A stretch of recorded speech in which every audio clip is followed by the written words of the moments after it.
अस्सलामुअलैकुम। कैसे हैं आप लोग? सब खैरियत से? उम्मीद करता हूँ आप लोग सब खैरियत से होंगे और मैं भी अल्लाह तबारक व तआला के फ़ज़ल व करम से, उसकी तौफ़ीक़ व इनायत से बिल्कुल ठीक हूँ। हमारे शहर कराची में आजकल रहमत के बादल बरस रहे हैं। 2 दिन से बारिश हो रही है। बच्चे बहुत ज़्यादा बारिश को एंजॉय कर रहे हैं, खा रहे हैं, पी रहे हैं, हल्ला गुल्ला कर रहे हैं। और कॉलेज के अंदर प्रैक्टिकल्स का दौर दौरा है। Chemistry, physics, chemistry, zoology, botany के प्रैक्टिकल्स जारी हो सारी हैं और हमारा भी आधा दिन उसी काम में लग जाता है। आफ्टरनून में जो हमारी मसरूफ़ियत है वो ये है कि हम सेकेंड ईयर मैथमेटिक्स में चैप्टर नंबर 7 एक्सरसाइज 7.2 का आज बाकायदा आगाज़ करने जा रहे हैं। इससे पहले हमने 7.1 के 18 क्वेश्चन आपको रोज़ाना एक एक क्वेश्चन करवाया और उम्मीद करता हूँ कि आपने रजिस्टर में उसको अच्छे से समझ कर नोट कर लिया होगा।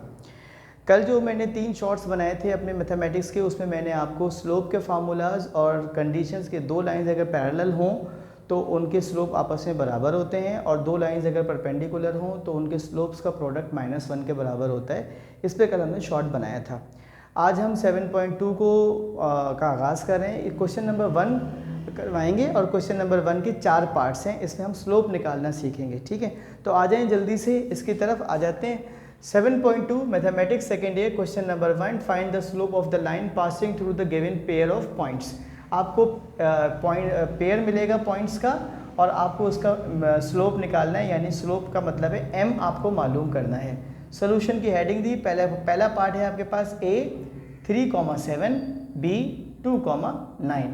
इसमें x1 है 3, x2 है 2, y1 है 7, y2 है 9।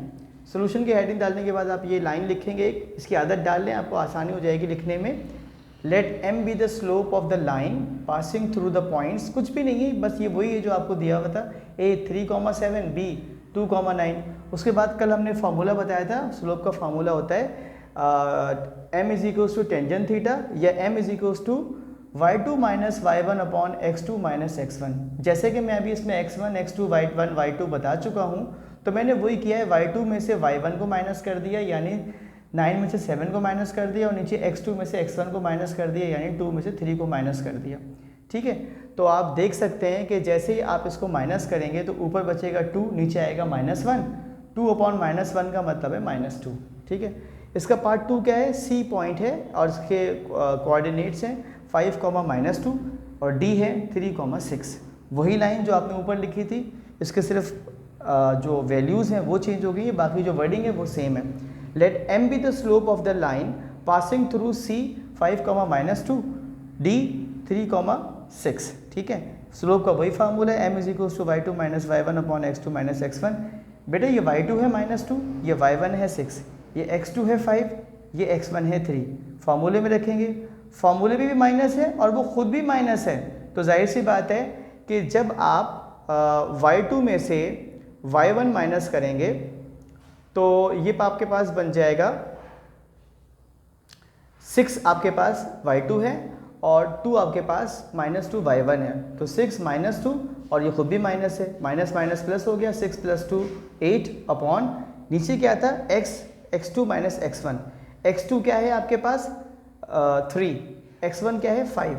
3 - 5 का मतलब है -2, ऊपर आ गया 8, नीचे आ गया -2। 2 के टेबल से कैंसिल करें तो आ जाएगा -4। ठीक है जी। पॉइंट नंबर 3 है E, आपके पास है 5,3 और माइनस F है -2,3। वही लाइन लिखी, let m be the slope of the line passing through E 5,3 and F -2,3। Okay, तो अब आपके पास जो स्लोप होता है वो किसके बराबर हो जाएगा? m is equals to y2 minus y1 upon x2 minus x1, यानी 3 अपॉन -2 -5, ऊपर आ गया 0, नीचे आ गया -8, यानी कि 0। m इज इक्वल्स टू आ गया आपके पास 0। अब आ जाइए आपके पास क्वेश्चन नंबर 1 का पार्ट 4, g 0,0, यानी इसका x भी 0, y भी 0, x1 भी 0, y1 भी 0, h a और b, यानी इसका x2 है a और y2 है b। वही लाइन लिखेंगे, let m be the slope of the line passing through g 0,0 and h a, b। Formula है m is equals to y2 minus y1 upon x2 minus x1, यानी b -0 upon a -0। 0 means nothing, तो उसके पास आपका answer आ गया b upon a और आपका slope बन गया m is equals to B upon A. उम्मीद करता हूँ कि आपको आज का ये सवाल क्वेश्चन नंबर 1 के चारों पार्ट्स आप इसको अच्छी तरीके से लिखेंगे, इसका इंडेक्स बनाएंगे और यहाँ के बच्चों को भी कह रहा हूँ कि लिख कर लेकर आइएगा, समझ के। समझा तो दिया है वैसे भी। वीडियो पसंद आई हो तो अपने दोस्तों के साथ शेयर कीजिएगा। अपना बहुत ख्याल रखिएगा। अल्लाह हाफिज़।